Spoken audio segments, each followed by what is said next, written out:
सोचत रही थो मैं दिन रतिहा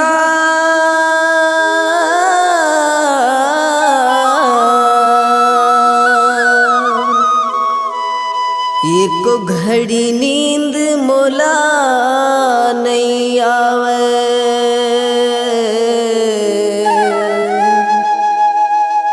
लेवत रही थो करवट में अन पानी कुछ नहीं तो भावे।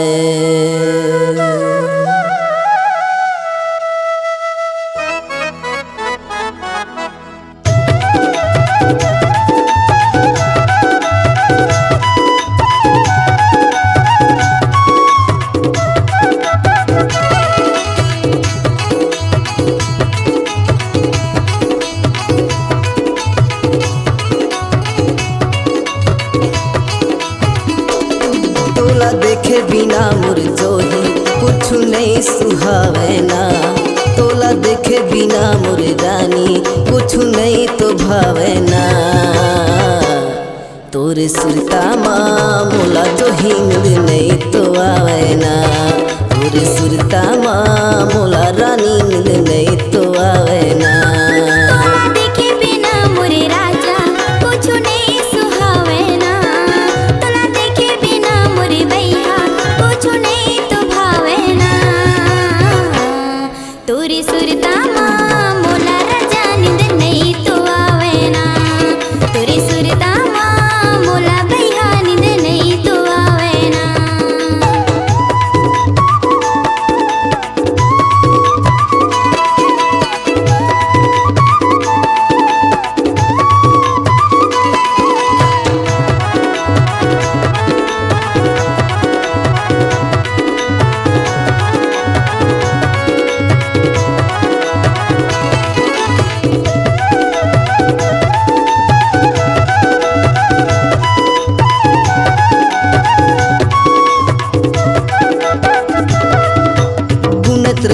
मन मन माँ कैसे बोलो तोर संग माँ। तोर माया के चक्कर में रानी सुखा के है मोर तन्हा।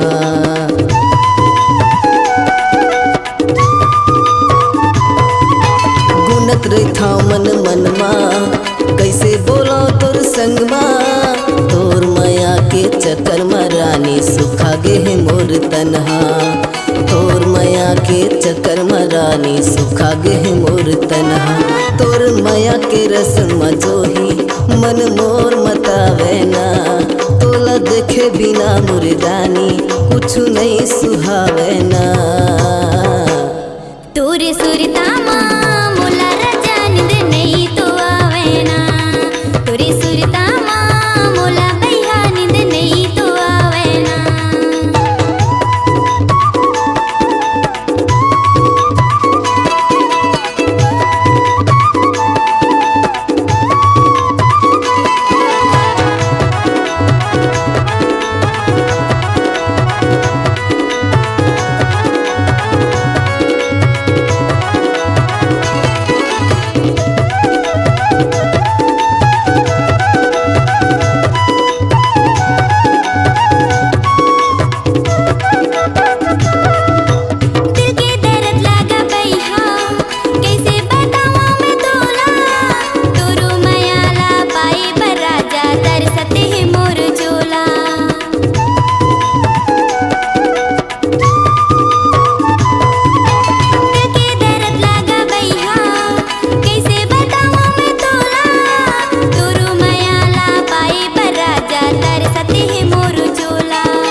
तोर सुरता माँ मोला जोही नींद नहीं तो आवे ना। तोर सुरता माँ मोला रानी नींद नहीं तो आवे ना।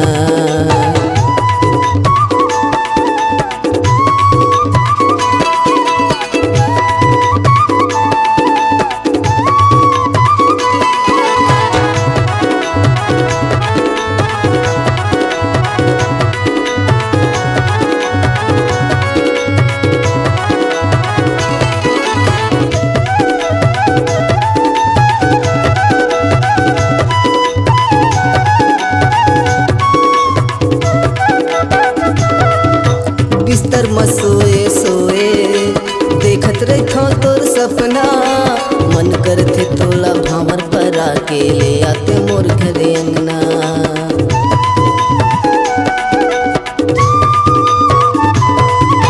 बिस्तर में सोए सोए देखत रही तोर सपना, मन करथे तोला भावर पर आके ले आते मोर घरे अंगना। मन करथे तोला भावर पर आके ले आते मोर घरे अंगना। कैसे का बताओ जोही कुछ समझ नहीं आवे ना, तोला देखे बिना मोर रानी कुछ नहीं सुहावे ना। तोर सुरता माँ मोला जो ही नींद नहीं तो आवे ना, तोर सुरता माँ मोला रानी नींद नहीं तो आवे ना। तोला देखे बिना मोरे राजा कुछ नहीं सुहावे ना, तोला देखे बिना मोरे बैहा कुछ नहीं तो भावे ना। तोरी सुरता माँ मोला राजा नींद नहीं तो आवे ना, तोरी सुरता माँ मोला बैहा नींद नहीं तो आवे ना। तोला देखे बिना मोर जोही कुछ नहीं सुहावे ना, तोला देखे बिना मोर रानी कुछ नहीं तो भावे ना। तोरी सुरता माँ मोला जो ही नींद नहीं तो आवे ना, तोरी सुरता माँ मोला रानी नींद नहीं तो आवे